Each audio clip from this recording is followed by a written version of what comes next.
Assalamualaikum warahmatullahi wabarakatuh.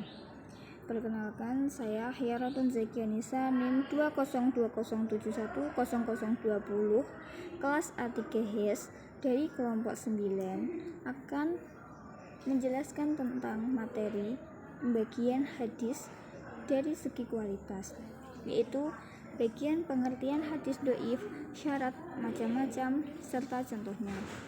Pada mata kuliah Ulumul Hadis yang diampu oleh Ibu Lutfiatun Nikmah MSI. Pengertian hadis dhaif. Dari segi bahasa, dhaif berarti lemah. Kelemahan hadis dhaif ini karena sanad dan matanya tidak memenuhi kriteria hadis yang diterima sebagai hujjah. Secara istilah, di antara para ulama terdapat perbedaan rumusan dalam mendefinisikan hadis dhaif ini. Akan tetapi, pada dasarnya isi dan maksudnya adalah sama. Contoh hadis dhaif yaitu Man na'ama ba'dal asri fa'ajtalasa aqluhu falayalumanna illa nafsahu, yang artinya barang siapa tidur sesudah asar kemudian akalnya terganggu, maka jangan menyalahkan siapa-siapa kecuali dirinya sendiri. Hadis tersebut merupakan hadis dhaif karena perawinya tidak adil, tidak dhabit, dan ada kejanggalan dalam matan. Kemudian macam-macam hadis dhaif. A. Hadis dhaif karena gugurnya ar-rawi atau periwayat. Ada 4, yaitu hadis mu'allaq, yaitu hadis yang gugur perawinya, baik seorang, 2 orang, atau semuanya pada awal sanad secara berturutan. 2.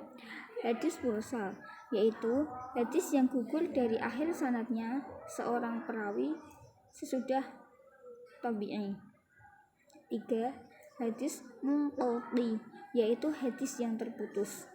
4. Hadis mudal, yaitu hadis yang sulit dipahami. Para ulama memberi batasan hadis mudal adalah yang gugur 2 orang perawinya atau lebih secara beriringan dalam sanadnya munqati. B. Hadis dhaif karena cacat pada matan atau teks atau ar-rawi atau periwayat.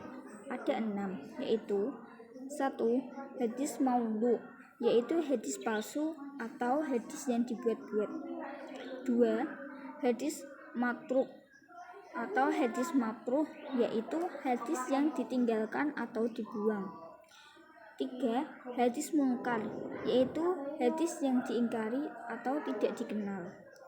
4. Hadis mu'allal, yaitu hadis yang mengandung sebab-sebab tersembunyi dan ilat yang menjatuhkan itu bisa terdapat pada sanad, matan, ataupun keduanya. 5. Hadis mudraj, yaitu hadis yang dimasuki sisipan yang sebenarnya, bukan bagian dari hadis itu. 6. Hadis maqlub, yaitu hadis yang diputarbalikkan.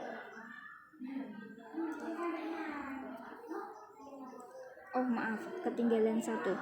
Hadis dhaif karena cacat pada matan itu ada 7. Yang ke-7 atau yang terakhir yaitu hadis syadz, yaitu hadis yang ganjil. Kemudian kehujahan hadis dhaif. Imam Bukhari, Muslim, Ibnu Hazm, dan Abu Bakar Ibnul Arabi menyatakan hadis dhaif sama sekali tidak boleh diamalkan atau dijadikan hujjah, baik untuk masalah yang berhubungan dengan hukum maupun untuk keutamaan amal.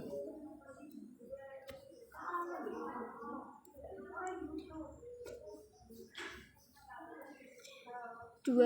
Imam Ahmad Hambal, Abdurrahman bin Mahdi, dan Ibnu Hajar Asy-Syaqalani menyatakan bahwa hadis doif dapat dijadikan hujjah atau diamalkan hanya untuk dasar keutamaan amal atau fadlail amal, dengan syarat a.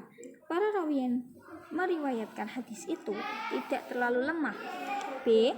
Masalah yang dikemukakan oleh hadis itu mempunyai dasar pokok yang ditetapkan oleh Al-Quran dan hadis sahih. Dan C. Tidak bertentangan dengan dalil yang lebih kuat. Profesor T.M. Hesti mengingatkan bahwa yang dimaksud dengan fadlail amal atau keutamaan amal dalam hal ini bukanlah dalam arti untuk penetapan suatu hukum sunat, tetapi dimaksudkan dalam arti untuk menjelaskan tentang faedah atau kegunaan dari sesuatu amal.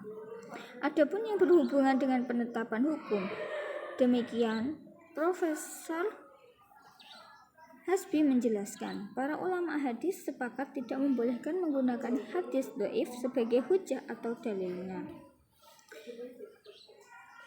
Dan Dr. Muhammad Ajij Al-Khatib menyatakan bahwa golongan yang menolak hadis dhaif sebagai hujjah adalah golongan yang lebih selamat. Di antara alasannya bahwa baik soal fadlail amal maupun soal makarimul akhlak adalah merupakan bagian dari tiang agama sebagaimana halnya masalah hukum. Karena itu, hadis yang dapat dijadikan hujjah untuk menetapkannya haruslah hadis yang berkualitas sahih atau hasan dan bukan berkualitas dhaif. Dengan pendapat-pendapat para ulama tersebut, dapatlah disimpulkan bahwa memang sangat perlu untuk mengetahui kualitas suatu hadis agar terhindar dari pengalaman agama atau pengungkapan dalil agama yang berdasar pada hadis dhaif. Baik, terima kasih. Mungkin itu yang dapat saya sampaikan. Apabila ada kekurangan dalam penyampaian materi saya, memohon maaf yang sebesar-besarnya. Wabillahi taufiq wal hidayah wal ridha wal inayah. Assalamualaikum warahmatullahi wabarakatuh.